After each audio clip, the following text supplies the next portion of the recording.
Professor scholar पत्रकार साथियों और सभी मेरे साथियों, सभी को मेरा जोहार। आज हम लोग युवा महोत्सव मना रहे हैं। आज महान तपस्वी स्वामी विवेकानंद जी का जन्म हुआ था और यहाँ ही नहीं, पूरे देश में ये जो युवा महोत्सव है मनाया जा रहा है और उनके विचारों को अनुभव करने का प्रयास किया जा रहा है। हमने, मेरे साथियों ने बहुत अच्छी वक्तव्य दिया अपना कि कैसे उनके विचारों का हम लोग स्मरण किए कि उनके संघर्ष को हम लोग अभी सीखे, पढ़े, सुने। लेकिन इनके पीछे अगर हम एक लॉजिक निकालते हैं, विश्लेषण निकालते हैं, तो वो चीज़ है उनके गुरु का कि 25 साल की उम्र में उन्होंने अपने जीवन में मोह माया को त्याग करके जो उन्होंने एक सन्यासी जीवन को प्रवेश किया और ज्ञान में अपने आप को ढाला, तभी वो एक ज्ञानी बने और इस संसार में भारत का झंडा पूरे देश में बुलंद किए। जो कभी अंग्रेज इस देश को सपेरों का देश कहते थे, उन्होंने उनकी जो बोना सोच है उसको छोटा करने की कोशिश की है और इससे जो उनकी जो सोच है वो आज हम लोग उसमें हम लोग जी रहे हैं, उसको हम लोग सुन रहे हैं और उसी को स्मरण करने की कोशिश कर रहे हैं। उन्होंने कहा कि युवा, आज हम लोग युवा महोत्सव मना रहे हैं, तो युवा कौन है? तो युवा वही है जिनके हाथों में शक्ति है, जिनके पैरों में गति है, जिनके दिल में, हृदय में ऊर्जा है और जिनके आंखों में सपने हैं।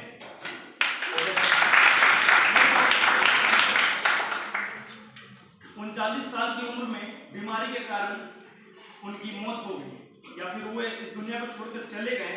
तो इतनी कम उम्र में वो जो भारत का झंडा पश्चिमी देशों में और पूरे संसार में गाड़े, इसका मुख्य कारण था गुरु। उनके पास एक गुरु थे और हम लोग सौभाग्यशाली हैं, इतनी बड़ी यूनिवर्सिटी में हमारे दर्जनों गुरु हैं और हम लोग अपने गुरुओं के सानिध्य में जो 2 साल हम गुजार रहे हैं और मुझे पूर्ण विश्वास है कि हम सभी भी एक अच्छे मुकाम पर होंगे, क्योंकि उसका मेन कारण है गुरु। और गुरु से हम 4 लाइन गुरुओं के लिए समर्पित करना चाहते हैं कि गुरु के बिना ज्ञान नहीं, ज्ञान के बिना कोई महान नहीं। भटक जाता है जब इंसान, तब गुरु ही देता है सबको ज्ञान।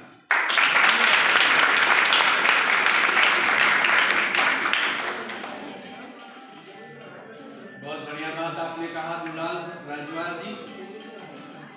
गुरु की महत्ता की चर्चा आपने किया। अब आपके सामने सोनम कुमारी। मास्क में सब अच्छा मास्क।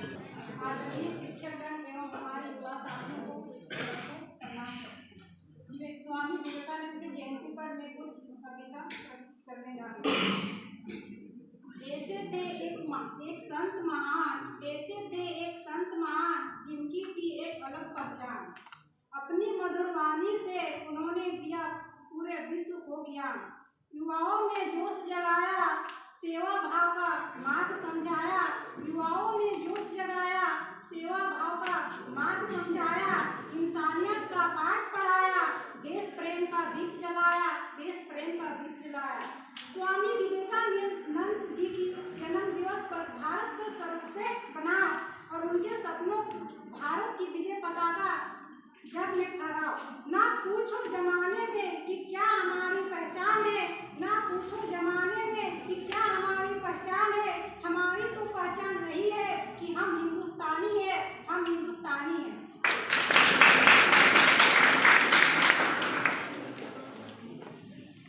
अब आपके सामने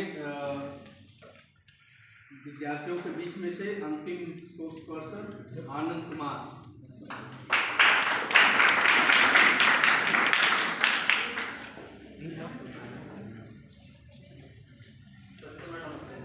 मेरा जीवन का पहला स्पीच है आप लोगों के सामने। कोई गलती से क्षमा चाहता हूँ। युवा वर्ग सबको चाहते हैं कि सबको पढ़ के से उनके इतिहास में चीज़ सिखाता है कि हम क्या सीखते हैं, तो उस गलतियों को दोबारा ना करें। और मैं स्पीच में नहीं आ रहा हूँ, मैं अपने बातों के विचार से रखना चाहता हूँ। युवा है क्या? जो बचपन में कल्पना करते हैं हमें युवा की ज़िंदगी जीना, और जो उम्र क्रॉस होने के बाद बुढ़ापा चाहते हैं कि हमें जो पछतावा होता है वो युवा वर्ग है। और अभी के समय में लोग युवा अधिकतर आक्रामक होते हैं, कुछ भी चाहते तुरंत उनको सफल टाइम में रिजल्ट चाहिए। पहले के ज़माने में किताबों में पढ़ते हैं कि लोग बस सहनशीलता थी, पोटेंशियल था, लेकिन अभी के युवा क्या है कि बस जो चाहिए तुरंत चाहिए। अपने हाथों में स्मार्टफोन आ गया, इससे क्या हो गया कि जरूरतों काम हमारे हाथों में आ गया। पहले लोग पढ़ने के लिए स्कूल पर जाते थे, अभी लोग ऑनलाइन पढ़ रहे हैं, तो संसाधनों की सुविधा तो मिल रही है, लेकिन युवा उसको गलत तरीके से ले रहे हैं। बहुत से युवा भी चाहते हैं कि कुछ करें, लेकिन दूसरे को प्रेरणा देख के इतिहास देखते हैं तो अपने पे इम्प्लीमेंट नहीं करते, बाकी किताबों में रह जाती है और युवा अपने आप को जिस समय में ढालते हैं उस तरह चले जाते हैं, चाहे वो अच्छे की तरफ हो या बुरे की तरफ हो। आज हमारे समाज में क्यों नहीं मिल रहे समाज विज्ञान, क्यों नहीं मिल रहे? कारण यही है कि हम सिर्फ उनको पढ़ रहे हैं और इम्प्लीमेंट नहीं कर रहे हैं। समाज में लाखों क्राइम चल रहा है धनबाद में हमारे, क्योंकि हम जहाँ जिस जगह पे रहते हैं उसी को देखते हैं। अभी लोग इंस्पिरेशन किसको मानते हैं? फॉर एग्जाम्पल कोई पॉलिटिशियन है, वो गलत काम करके हम लोग के बीच आता है और उसी को इम्प्लीमेंट करके लोग उसी को अपना आड़े मान लेते हैं कि हमें भी एक पैसा कमाना है। धनबाद एक कोयला राजधानी है, लेकिन लोग कितने पढ़े लिखे लोग हैं जो कोयला के काम को नहीं कर रहे हैं। अगर कोई एमकॉम भी कर रहे हैं तो कोयले पे डिपेंड कर रहे हैं कि हमें कोयला ही बेचना है। आखिर मूल्य मंत्र क्या आता है? पैसा। तो युवा तो सिर्फ कहने की बात रखे ना, किताबों में पढ़ कर सुना सब कुछ करा, लेकिन यहाँ पे है क्या? इम्प्लीमेंट पैसा।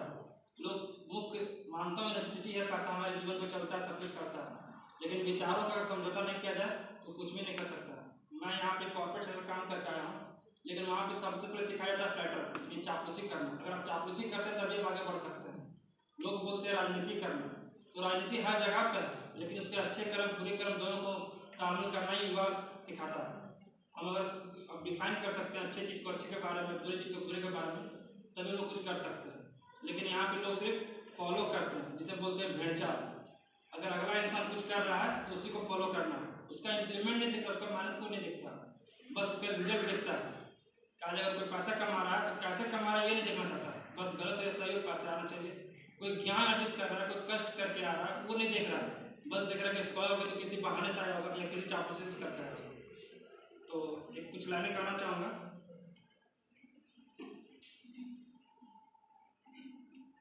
खुद की जिंदगी दूसरों पे ना आश्रित करें, करना है कर खुद को साबित, तो खुद ही खुद को प्रेरित कीजिए। धन्यवाद।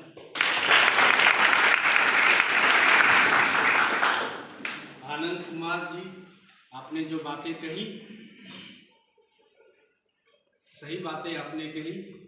एक बात मैं आपके सामने ये लाना चाहता हूँ आज के इस दिन में, क्योंकि एक विद्यार्थी जस्ट हमको लगता है पिछले साल वो पास आउट हुआ था। वो विद्यार्थी एक दिन आया, उसका नाम नागेश्वर है।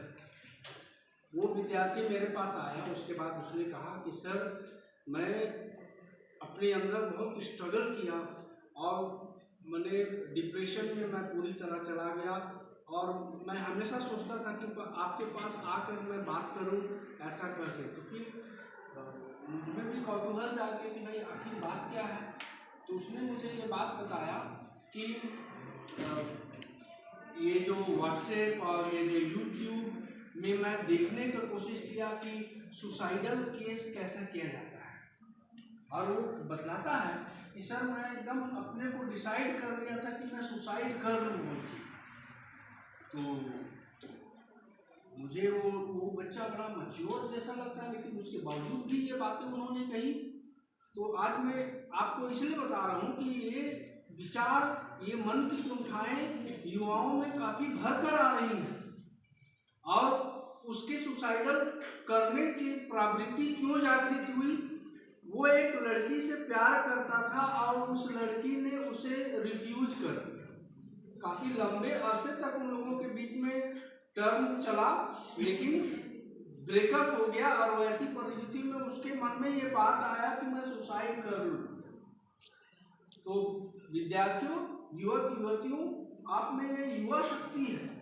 युवा शक्ति नकारात्मकता की ओर यदि आपको ले रही है तो ये आपका कायरपन है, और इस प्रकार के केसेस काफ़ी तादाद में बढ़ रहे हैं और इसने हम सबको ये विचार करना चाहिए। ये जीवन जो है ना, अगर जीवन का मूल्य समझना है तो आप अस्पताल में जाकर खाली 1 घंटा रह के देखना कि लाइफ को बचाने के लिए कैसे लोग मेहनत करते हैं। और इसलिए लाइफ को उतने हल्के तरीके से नहीं लेना है। संघर्ष पार्ट ऑफ द लाइफ है, संघर्ष करना है। हर संघर्ष में आप जीत जाएंगे ये जरूरी नहीं है। हार होगी, मन में कुंठाएं आएंगी, निराशा आएंगी, उसके बाद भी उठना है।